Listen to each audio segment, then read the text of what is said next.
Всем огромный привет, дорогие друзья! Добро пожаловать на мой кулинарный канал.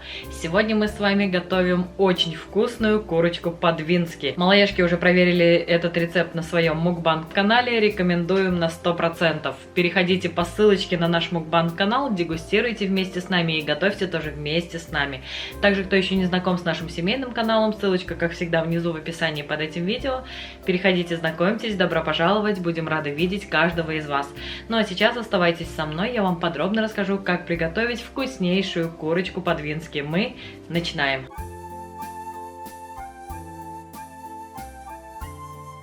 Итак, друзья, сегодня готовим вкуснейшую курочку по-двински. Для этого нам потребуется 450 грамм куриного филе, 4-5 картофелин. Мои получились общим весом на 650 грамм. 200-граммовая луковичка. Специи по вкусу. Сегодня я возьму пол чайной ложки специй для курицы, соль, черный перец по вкусу.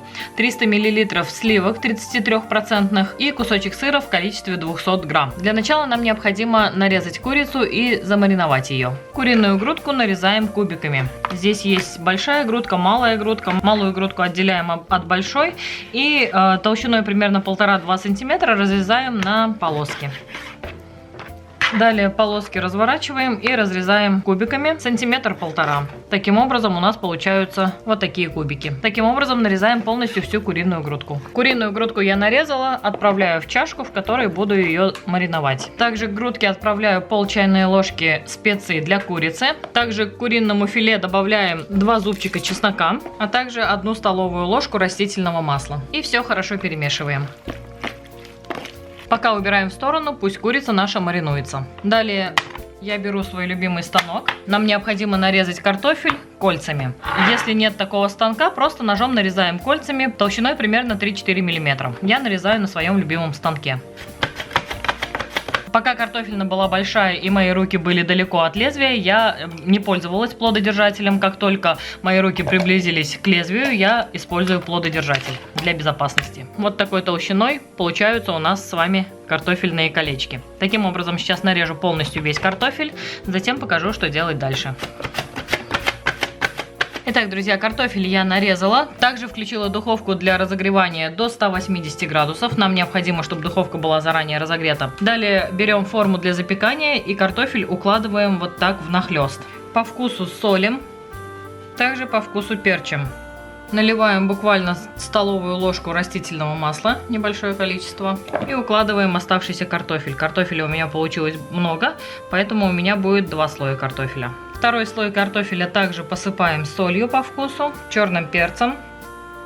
В итоге у меня ушло пол чайной ложки соли и 1/3 чайной ложки черного перца. Опять небольшое количество растительного масла. И отправляем в заранее разогретую духовку до 180 градусов до мягкости картофеля. Примерно минут на 20-30. Тем временем, пока у нас готовится картофель, мы нарежем луковицу. Луковицу нарезаем полукольцами. Я нарезаю на станке. Если станка нет, разрезаем пополам. Затем поперек разрезаем полукольцами примерно по 2 мм толщиной. Я одеваю луковицу в плододержатель, разрезаю луковицу пополам и вот такими легкими движениями руки режу луковицу. У нас с вами получаются вот такие полукольца. Таким образом полностью нарезаю луковицу.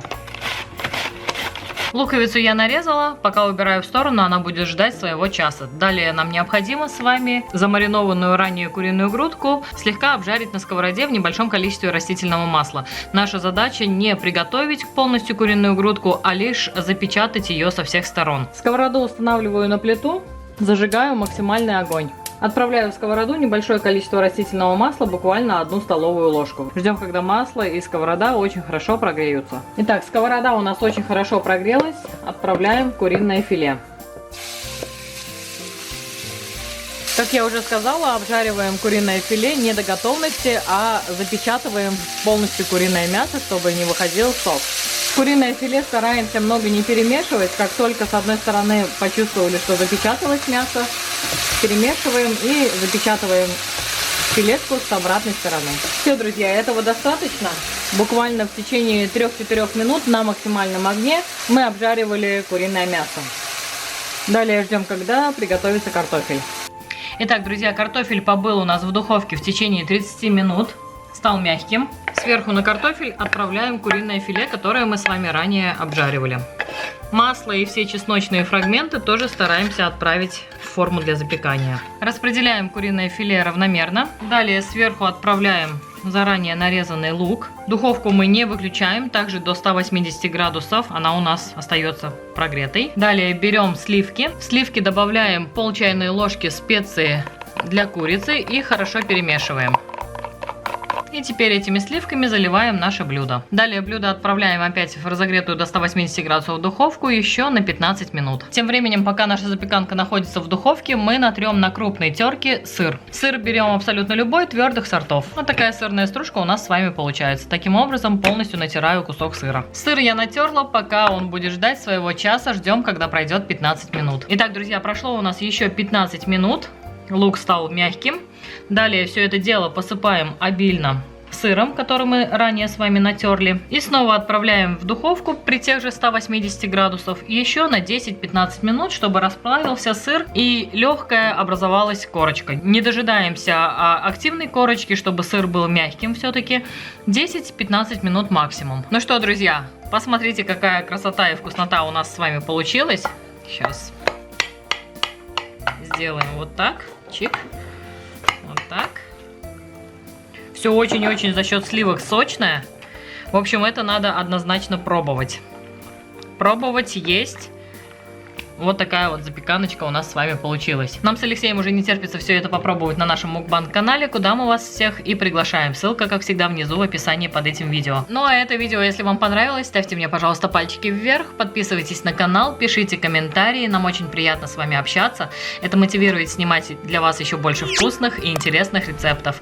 Огромное всем спасибо за лайки, за комментарии, за пожелания, а также всем спасибо за просмотр. Всем пока-пока, приходите еще, увидимся снова.